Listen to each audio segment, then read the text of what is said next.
My fiancée admitted she felt alive with someone else. I didn't beg. I ended everything, took my piece, vanished quietly, and let her alive phase turn into regret. Hey Reddit, I feel more alive when I'm with him than I've felt in years with you. Those words came out of my fiancé's mouth on a Thursday evening while we were supposed to be discussing wedding venues. Instead, I was hearing about another man who made her feel things I apparently couldn't. I'm 34. We'd been together for 6 years, engaged for 8 months. Her name was Claire, and until that moment, I thought we were building something permanent. Who is he? I asked, my voice surprisingly calm. She looked down at her wine glass. Does it matter? You just told me another man makes you feel alive. Yeah, Claire. It matters. She took a breath. His name is Derek. We work together. He's been helping me with the Henderson account for the past 3 months. 3 months. I'd noticed her coming home later, being on her phone more, but I'd attributed it to work stress. She was a marketing director at a mid-sized firm downtown. Long hours weren't unusual. Have you slept with him? No. She said it quickly. Too quickly. But I won't lie to you anymore. I've thought about it. We've kissed. Twice. I set down the wedding venue brochure I'd been holding. The Riverside Manor. She'd circled it with a pink highlighter 2 weeks ago, drawn a little heart next to the fountain photo. So you're telling me this because? Because I don't know what to do. Her eyes finally met mine. They were wet, but no tears had fallen yet. I love you. I do. But what I feel with Derek, it's like I forgot what excitement felt like. What anticipation feels like. With you, everything is so what? Safe. Predictable. Comfortable. The word hung in the air like smoke. And that's a bad thing? I asked. I don't know. Maybe. I'm 32, and I feel like I'm already settling into being old. Derek makes me feel young again. Desired. When he looks at me, I feel like I'm the only person in the room. I look at you. It's different. You look at me like I'm already yours. Like you've already won. He looks at me like he's still trying to win me. I stood up from the couch. My hands weren't shaking, but they should have been. So what do you want from me right now? Permission? No, because it sounds like you've already made your choice. You just want me to be okay with it. I want to be honest with you. I thought we promised to always be honest. Honest. I laughed, and it sounded bitter even to my own ears. You've been emotionally cheating on me for 3 months, and you kissed another man twice. But sure, let's celebrate your honesty. That's not fair. What's not fair is you making me compete for my own fiancé with some guy from your office who probably uses the same pickup lines on every woman with a pulse. Her face hardened. You don't know him. And you don't know him either. Not really. You know the version of him that shows up for secret kisses and makes you feel special. You don't know the version that leaves dishes in the sink or snores or has bad breath in the morning. Maybe I want to find out. The room went silent. Outside, I could hear our neighbor's dog barking. Someone's car alarm went off and then stopped. Okay, I said. Okay, what? Okay, go find out. I'm not doing this. Her expression shifted from defiance to confusion. What do you mean? I mean, I'm not going to beg you to stay. I'm not going to fight for you against some fantasy you've built up in your head. If you want to feel alive with Derek, go feel alive with Derek. You're breaking up with me? You broke us up the moment you decided to explore feelings for someone else. I'm just accepting reality. She stood up now, and the tears that had been threatening finally spilled over. I didn't say I wanted to break up. I said I was confused. And I'm not interested in being someone's backup plan while you figure out if the grass is greener. You want excitement? You want to feel alive? Go. I'm not stopping you. This is really how you're going to handle this.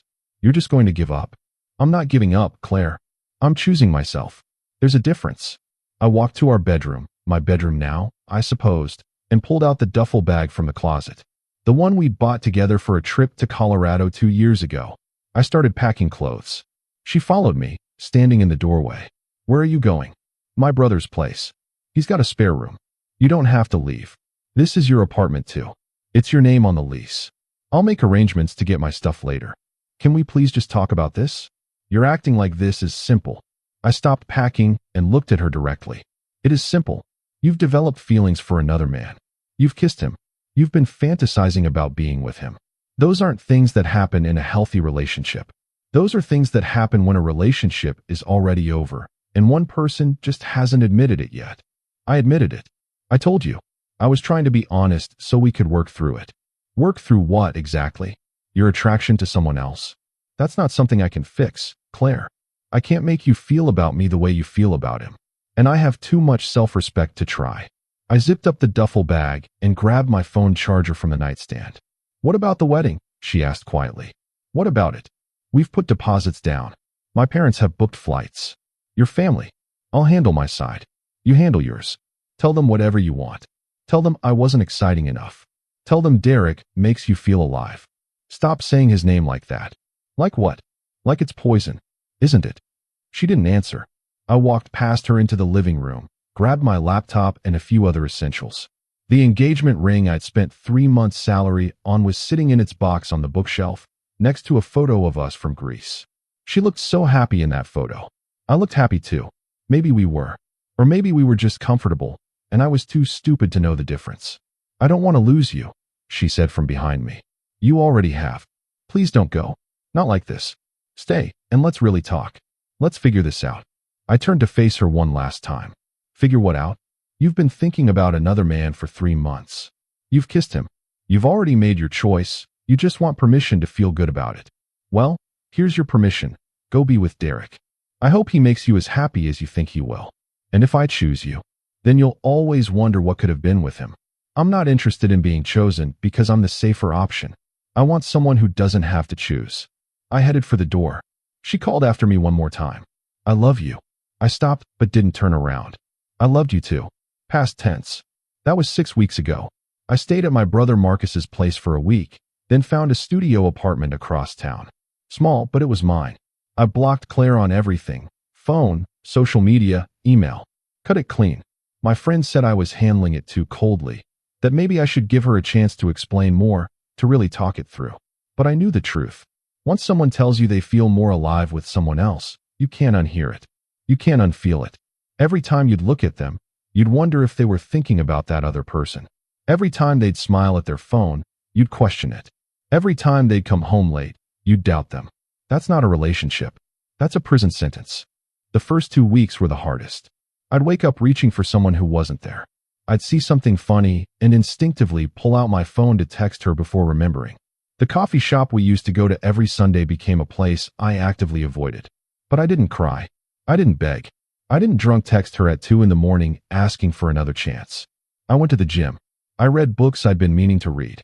I started cooking actual meals instead of surviving on takeout. I reconnected with friends I'd neglected. I threw myself into work and actually got a promotion I'd been chasing for 6 months.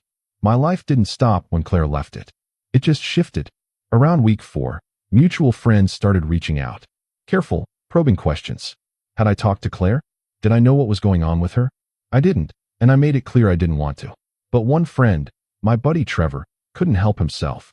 We were having beers at a bar near his place when he brought it up. So, Claire's been calling Amanda, he said. Amanda was his girlfriend, also friends with Claire. Okay. She's not doing great, man. That's unfortunate. Dude, come on. She's a mess. Crying all the time. Says she made the biggest mistake of her life. I took a sip of my beer. What about Derek? Trevor shifted uncomfortably. That's the thing. It didn't work out. Shocking. She said it lasted about 2 weeks before she realized it was all superficial. He wasn't who she thought he was. The excitement wore off fast. And now she wants me back. She didn't say that exactly, but yeah, pretty much. Not interested. Just like that. Just like that. Trevor leaned back, studying me. You really don't care? I care that she's hurting. I'm not a monster. But caring about someone's pain and wanting to be with them again are 2 different things. Most guys would at least hear her out. Most guys didn't hear their fiancé say another man made them feel alive. He didn't have a response to that. 2 days later, Claire found a way around my blocks. She sent an email to my work address. Subject line, please read this. I almost deleted it without opening. My cursor hovered over the trash icon for a solid minute. But curiosity won. The email was long. Several paragraphs of apologies, explanations, revelations. She said Derek had pursued her aggressively at work, made her feel special during a time when she was feeling insecure about turning 32. Said she'd always had issues with commitment, with wondering if she was missing out on something. Said her parents' messy divorce when she was a teenager had left her with trust issues and a fear of being trapped. She said the moment I walked out, she realized what she'd lost. Said Derek turned out to be exactly what I predicted. Shallow, only interested in the chase. Moved on to someone else the moment things got complicated. Said she'd been in therapy for the past 3 weeks, working through why she'd sabotaged the best thing in her life. She said she knew she didn't deserve another chance, but she was asking anyway. She said she'd changed, that she understood now what she'd thrown away, that she'd spend the rest of her life making it up to me if I'd just talk to her. She said she loved me, present tense, and always would. I read it 3 times. Then I closed the laptop and went to lunch. I didn't respond. That weekend, she showed up at Marcus's house. She didn't know I'd moved out, still thought I was staying there. Marcus called me, said she was on his doorstep crying, asking to see me. Want me to send her away? He asked. Please. You sure, man? She looks pretty broken up. I'm sure. He called me back 10 minutes later. She wants you to know she's not seeing Derek, that it's completely over, that she's been staying with her sister because being in the apartment without you is too painful. Okay, that's all you have to say? What do you want me to say, Marcus? That I feel bad for her? I do. But feeling bad for someone isn't a reason to get back together. She said she'll do anything. Couples therapy, whatever you want. She said she's willing to work for it. She should have thought about that before she kissed another man. Twice. People make mistakes. And people deal with the consequences of those mistakes. This is hers. Week 7 brought a letter in the mail. Handwritten, 5 pages long. More apologies, more promises. She included photos of us from over the years. Movie ticket stubs. A dried flower from our first date. The reservation confirmation from the restaurant where I'd proposed. Evidence of a relationship that used to be good. Evidence that meant nothing now. I didn't throw it away, but I didn't respond either. I put it in a box in my closet, next to the engagement ring I'd gotten back from her apartment through Marcus. At week 8, her sister reached out. Rachel, who I'd always gotten along with. She sent a text. I know you probably don't want to hear this, and I get it. But Claire's really not okay. She's lost weight, barely sleeping, can't focus at work. I've never seen her like this. I'm not asking you to get back together. I'm just asking you to talk to her. 5 minutes. Please. I stared at that message for a long time. Then I typed back. I appreciate you looking out for her. But talking to her won't help either of us. She needs to heal from this, and so do I. That can't happen if we're in contact. I hope you understand. Rachel responded. I do. But I think you should know. She's been turning down Derek every time he tries to come back. He's been texting her, showing up at her work. She wants nothing to do with him. She only wants you. I didn't respond to that. Because here's what everyone seemed to miss. It didn't matter that Derek turned out to be a mistake. It didn't matter that Claire regretted it. It didn't matter that she wanted me back. What mattered was that she'd been willing to throw away 6 years for a fantasy. What mattered was that she'd looked at our life together, our comfortable, stable, loving life, and decided it wasn't enough. What mattered was that she'd needed to lose me to appreciate me. And I wasn't interested in being with someone who needed to lose me to realize my value. Around week 10, something shifted. I stopped counting the weeks. I stopped thinking about Claire first thing in the morning and last thing at night. I went on a date. Nothing serious, just coffee with a woman I'd met at a work conference. It was nice. Easy. No drama. I didn't compare her to Claire, didn't talk about my ex, didn't treat her like a rebound. We just talked about our jobs, our hobbies, our thoughts on the new restaurant that opened downtown. She laughed at my jokes. I laughed at hers. We made plans to meet up again the following week. Her name was Veronica, and she had her life together. Owned her own small business. Had good relationships with her family. Knew what she wanted. No confusion. No wondering if the grass was greener. No emotional affairs with coworkers. Just a stable, interesting person who was attracted to me and showed it clearly. We went on 3 more dates over the next few weeks. Nothing physical beyond a goodnight kiss, but there was potential there. Real potential. I wasn't in love with her, but I wasn't trying to be. I was just enjoying getting to know someone without the weight of betrayal hanging over everything. That's when Claire found out. I don't know how.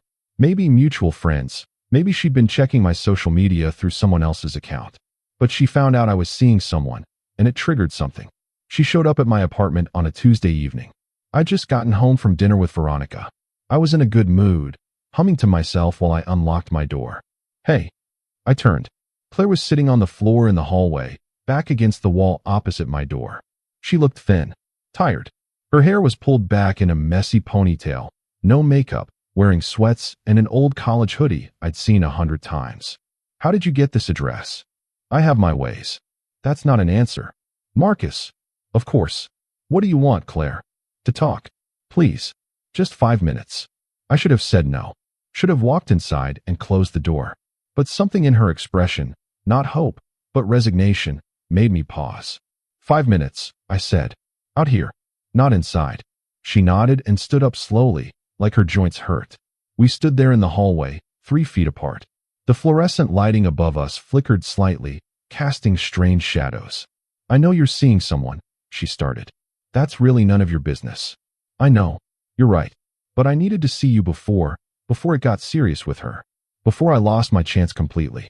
You lost your chance when you kissed Derek. I know. So what are you doing here? Trying to live with myself. Trying to give myself closure, I guess. Because I can't move on if I don't at least try one more time.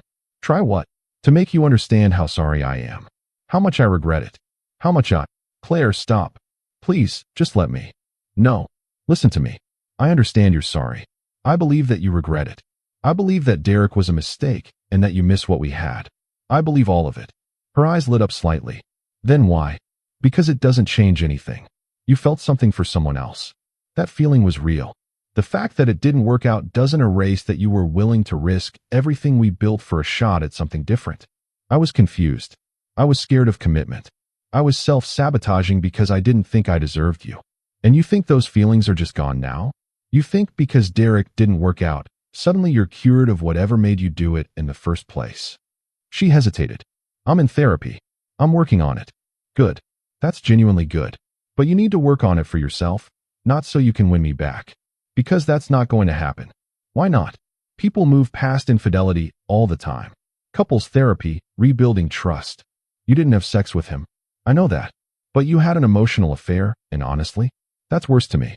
Physical cheating can be a mistake, a moment of weakness. But emotional cheating? That's choosing someone else every single day. That's developing feelings, nurturing them, building a connection. You chose him over me repeatedly for 3 months. Tears were streaming down her face now. I didn't see it that way. I know.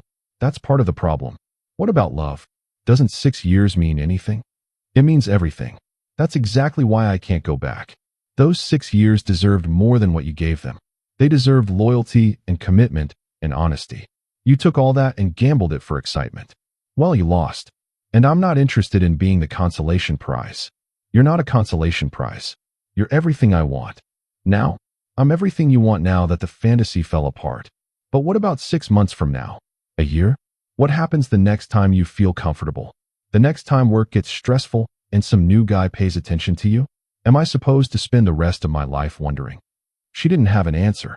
I'm seeing someone, I said quietly. And I don't know if it'll go anywhere. But I know that when she looks at me, she's not thinking about someone else. I know that when she says she wants to see me again, she means it without qualification. I know that I don't have to compete for her attention or wonder if I'm enough.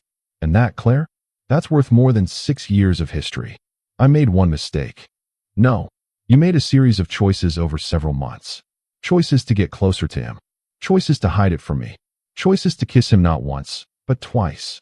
Choices to prioritize your feelings over our relationship. Those aren't mistakes. Those are decisions. The light flickered again. Somewhere down the hall, someone was cooking. I could smell garlic and onions. I should go, she said finally. Yeah. Can I ask one more thing? What? Do you hate me? I thought about it. Really thought about it. No, I don't hate you. I'm angry, yeah. I'm hurt. But I don't hate you. I just don't trust you. And I can't love someone I don't trust. She nodded, wiping her eyes with her sleeve. I hope she makes you happy. I hope you figure out whatever you need to figure out. She walked toward the elevator, pressed the button, then turned back one last time. For what it's worth, you were always enough. More than enough. The problem was never you. I know. The elevator arrived. She stepped inside. The doors closed. I stood there for a minute, processing. Then I went inside my apartment, locked the door, and called Veronica. Hey, I said when she answered. I know it's late, but I wanted to hear your voice. Everything okay? Yeah, everything's okay. I was just thinking about our dinner tonight. I had a really good time. Me too. Would you want to do something this weekend? Maybe that hiking trail you mentioned. I'd love that. We talked for another hour. About nothing important. About everything important. And when I hung up, I realized something.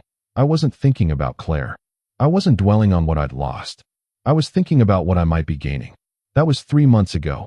Veronica and I are still seeing each other. It's getting serious. She's met my family. I've met hers. We're taking it slow, but there's something real building between us. I heard through the grapevine that Claire quit her job and moved to a different city.